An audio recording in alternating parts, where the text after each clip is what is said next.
Nah, kalau kasus Paleka beda. Nah, itu berbeda. Keuntungan itu kan atas peran penonton. Penonton itu kan konsumen.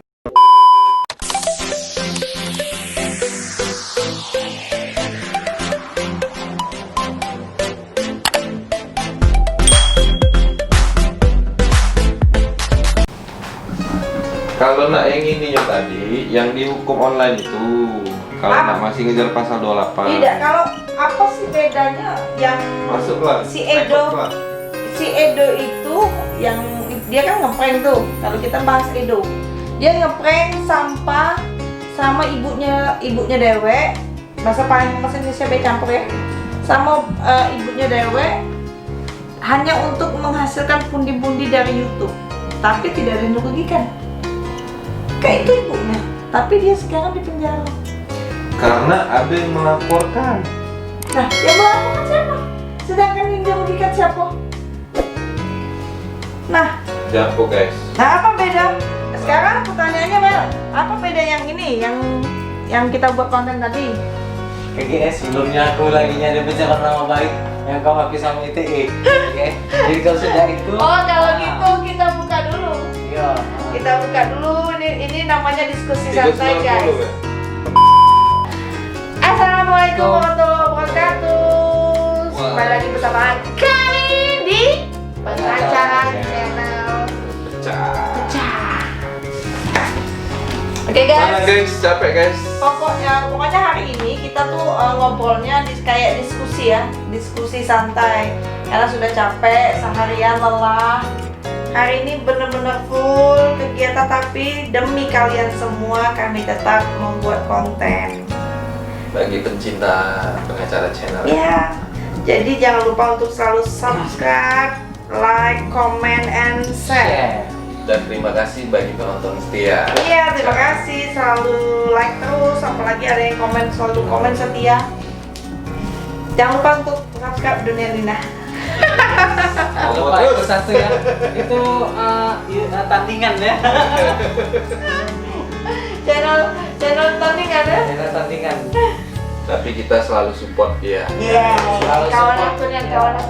akunian. Sponsor. Masuk sebenarnya. Nggak masuk. Guys, Pak Rian sudah subscribe Dunia Lina? Oh. Boleh dicek lah. kalau udah subscribe, HP-nya 4 Bapak itu. sekarang kita mau bahas. Oh ya, teman-teman Pengacara Channel, tadi kami ada sempat membuat konten terhadap YouTube yang sedang viral ya. Sketsa atau apa? Iya, sketsa benar. Sketsa tentang YouTube yang lagi viral. Ada cewek, gak usah disebutin nama kontennya. Ada cewek asal dari Lampung kalau nggak salah.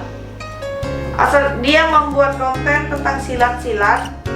Memang kayaknya sih dari gerakannya dia kayaknya memang Punya dasar ya. Dasar. Basic dia ada silat ya. basic silat memang. Tetapi aku perhatiin dari channelnya itu setiap berapa tahun lalu memang sudah selama ini buat.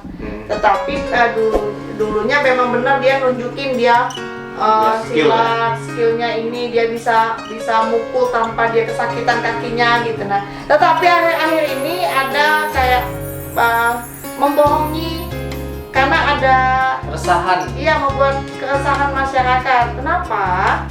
Muncul editing yang terlalu terlihat seperti dia memukul balok beton, gedung yang tinggi, jadi dia balok beton itu dipukulnya dengan tendangan satu kali langsung hancur. Tendangnya lagi hancur itu. Pakai tangan juga ada. Ya, ada yang pakai tangan kayak gini aja tuh langsung hancur.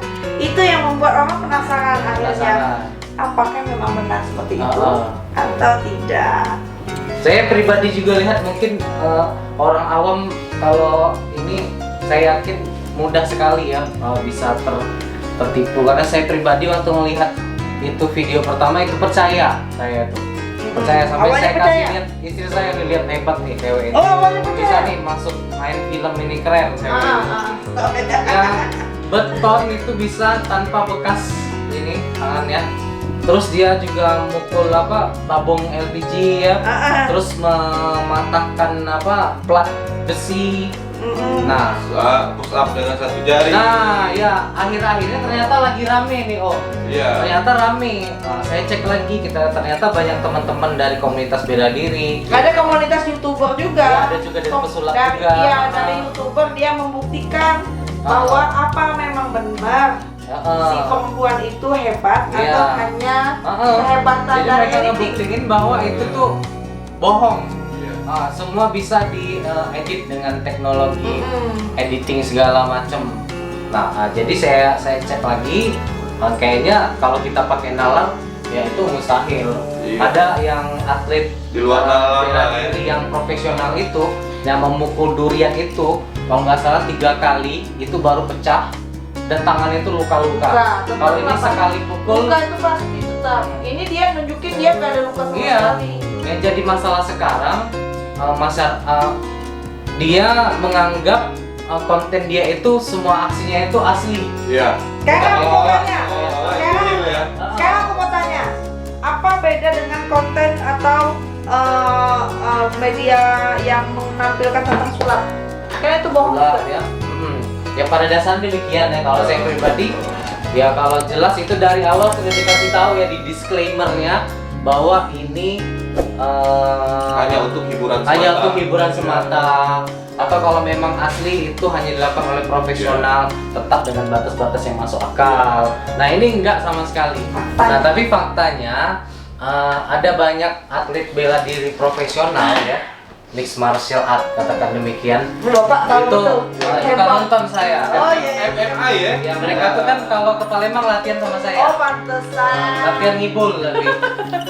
Jadi mereka sampai mendatangi ke lokasi dia bikin konten itu, mereka buktikan. Jadi memang benar-benar dia terbang dari Iya, Jakarta. betul. Dia dari Jakarta tuh.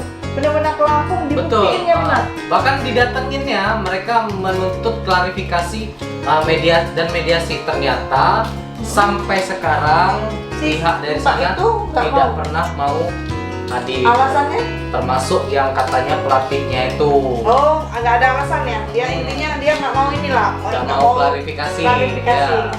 Tetap mereka malah buat klarifikasi melalui konten mereka sendiri yang ya muter-muter juga. Ya mungkin Yang sekarang kayak gini ya. Kalau aku di posisi dia nih, bukan dari sisi advokat ya. Sisi dari masyarakat. Dari sisi masyarakat ada sisi positifnya kan, ada mungkin wajar dia kan buat konten. Dia kan pengen cari sensasi. Lah artis aja buat sensasi boleh, pura-pura nikah, Settingan. pura-pura ya settingan.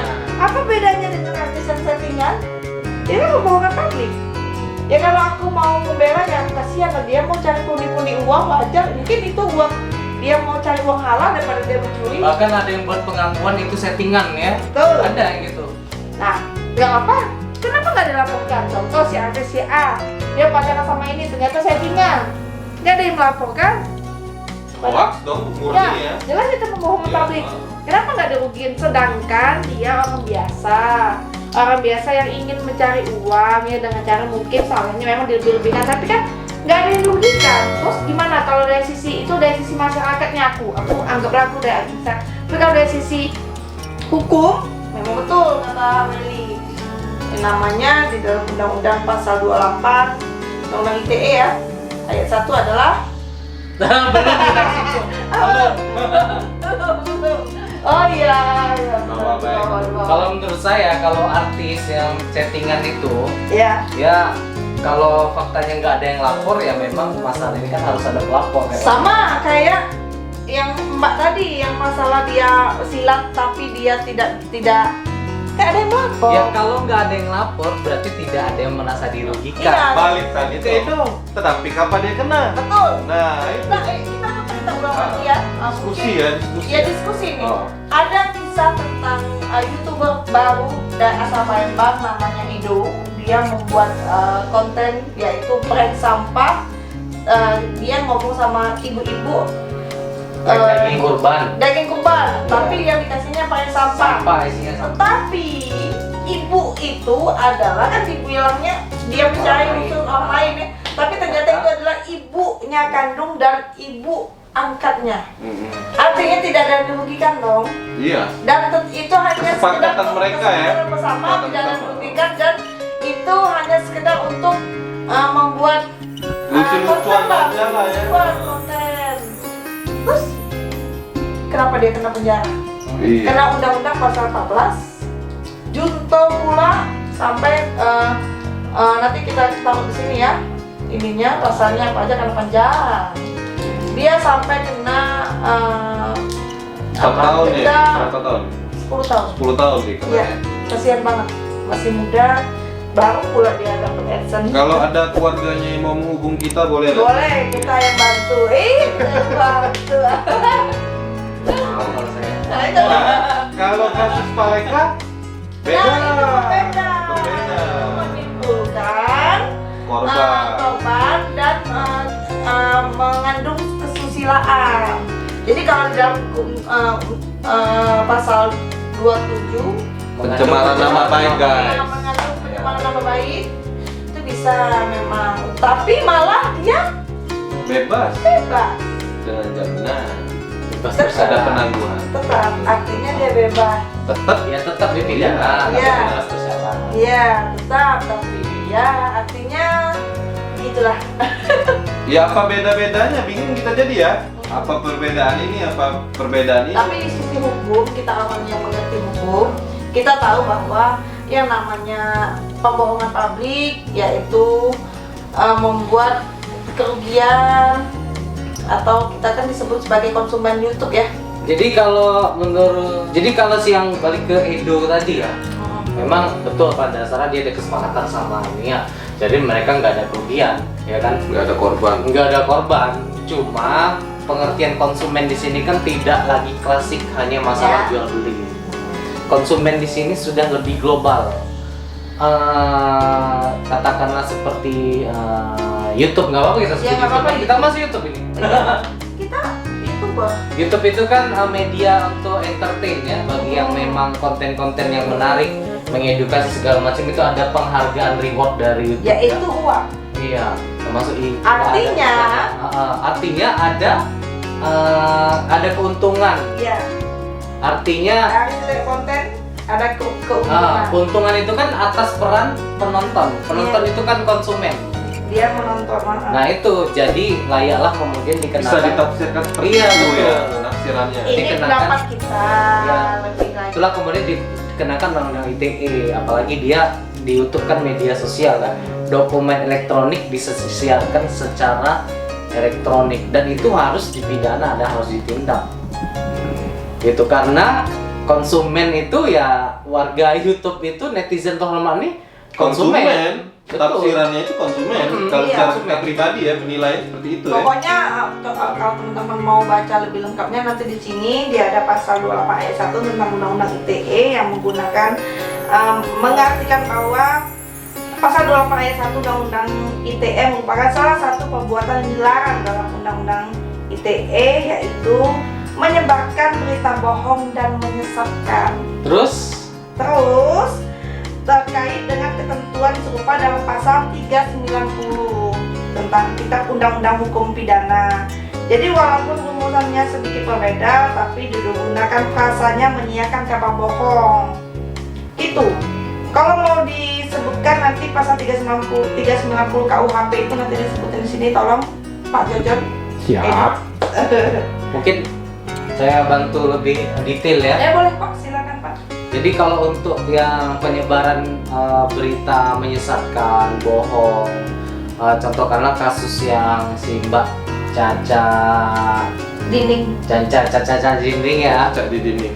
itu kita bisa mengenakan ancaman pidana dari sumber 3 sumber peraturan undangan ya, antara di ITE, KUHP dan undang-undang tentang peraturan pidana. Kalau di ITE itu di 28 tadi, kalau di 390 itu KUHP, Iya, dan betul. di undang-undang peraturan pidana itu di pasal 14 dan 15. Ya. Permasalahan sekarang jelas kalau yang di awal itu memang tepat bisa kita pakai barang siapa yang non hukum segala macam ya, menyebarkan berita bohong, Menyesatkan. itu diancam pidana. Ya. Nah permasalahan sekarang ada kalimat terusannya, karena 3 perundang-undangan ini basisnya adalah yang mengakibatkan kerugian bagi Iya. konsumen.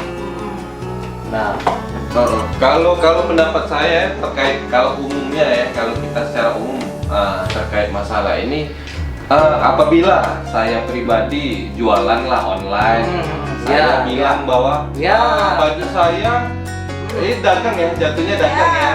Baju saya tebal, ini nggak tahu saya kasih barang lain. Ya, contohnya Mbak, ya Handphone aja lah, handphone misalkan. Handphone ori. ori. 11 Komik harganya cuma 5 juta, dibelilah sama orang. Original barang ini asli, nggak tahu tanya. Ternyata pas dibeli orang ternyata ini asli KW. Nah itu baru mengalami kerugian menurut kita Murni, ya. ya. Nah di sini yang membuat pasal undang-undang ITE ini agak sedikit masih belum terlalu. ya jadi penegak hukum bingung ya. Masih bingung ya dikarenakan siapa yang dirugikan.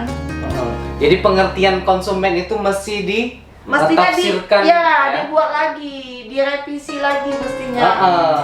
Itu atau ditambah lagi pasalnya kan. Tapi walaupun demikian pihak kepolisian di sini utamanya khususnya menjadi kendala ya, karena mereka kan pihak yang terdepan di sistem peradilan pidana ya. Setelah kemudian kejaksaan pengadilan. Jadi polisi di sini bingung. Unsurnya ada dokumen elektronik, disiarkan secara elektronik, beritanya bohong, menyesatkan. Nah, permasalahannya kepolisian hanya punya dasar melalui yang 3 peraturan perundangan saya sebut tadi. Dan kesemuanya hakikatnya ada tambahan mengakibatkan kerugian bagi konsumen. Dan ini termasuk delik aduan. Artinya apabila tidak ada yang mengadu, maka si cacat-cacat tidak dianggap melakukan sama kayak artis settingan tadi. Betul. Gitu. Mungkin begitu aja. Nanti kalau mau cerita lagi panjang lebar kita akan teruskan di konten selanjutnya supaya nggak bosan. Jangan lupa untuk selalu untuk subscribe, Komen, like, and share. Jangan lupa juga untuk subscribe Dunia Nina. Assalamualaikum warahmatullahi wabarakatuh.